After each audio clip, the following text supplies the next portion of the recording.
I left Parliament this morning at 4 a.m. We had a whole day on Beryl at the Parliament, including a very long statement by me as to what we have done since Beryl struck on the 1st of July, what we are currently doing and what we plan to do.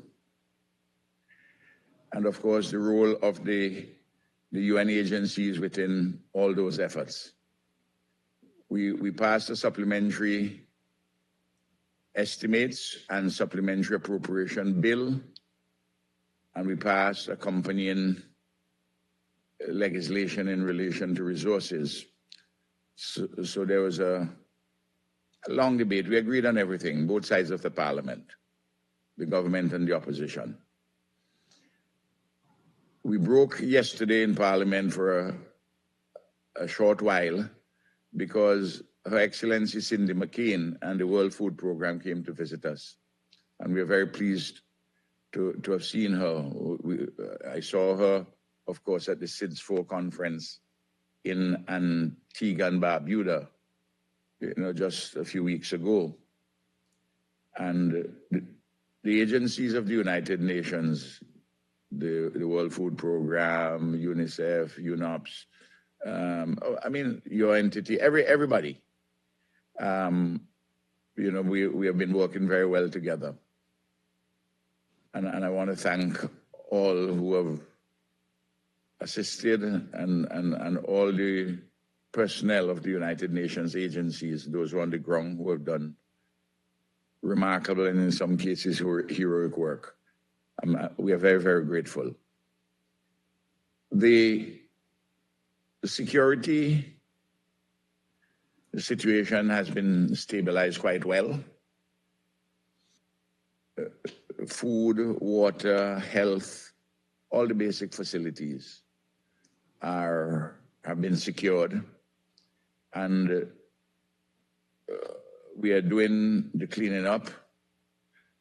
In some areas, we have progressed more than in others. We're making advances in the southern Grenadine Islands to restore electricity, certainly on Canawan at first, then looks as though Myro next, perhaps Union Island in a very limited way, and Union Island may not have electricity until early next year.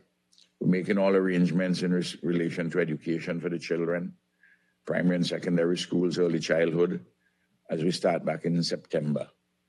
And we have put in place arrangements to address housing, which is a monumental task in our recovery efforts, because though we have to rebuild or repair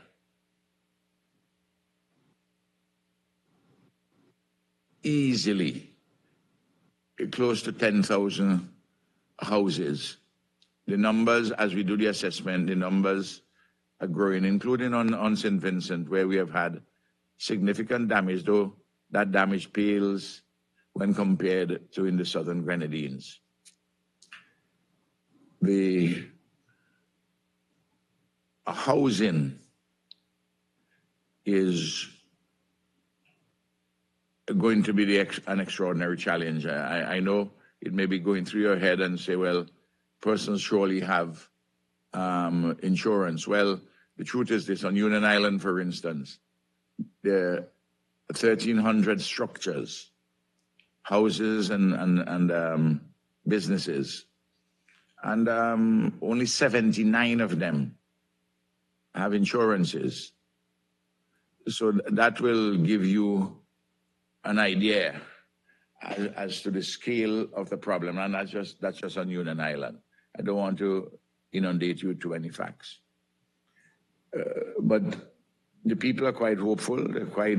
People are resilient.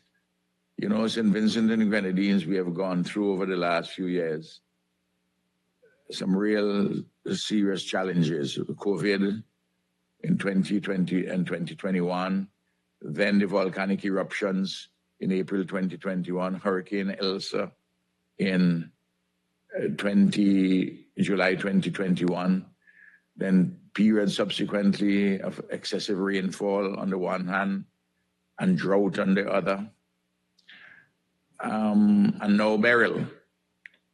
And we are vulnerable, but the Secretary General, when he came here earlier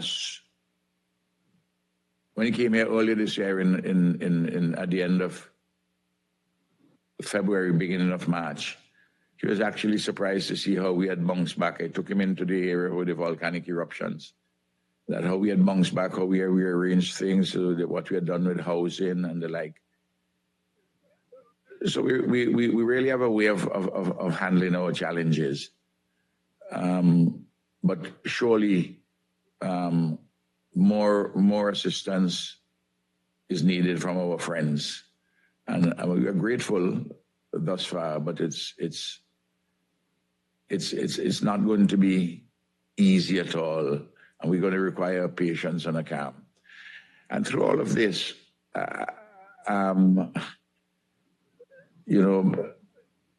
peoples and governments, some governments in the developed world or in large emerging economies are still truly oblivious to the challenges of climate change. Or the talk in some cases, in many cases, is a good talk, but climate injustice prevails. You can left justify, center, or right justify individual cells. We can advocate, we can push, but when these disasters befall us, we simply have to do what we have to do and go deep into our resources and go to our body's edge. And despite our limitations, push ourselves to unbounded possibilities.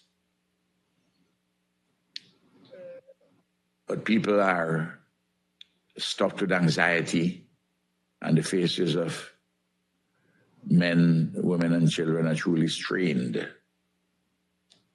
But we will get there. We will turn this terrible setback into a sustainable advance with the support of our friends and with the blessings of Almighty God.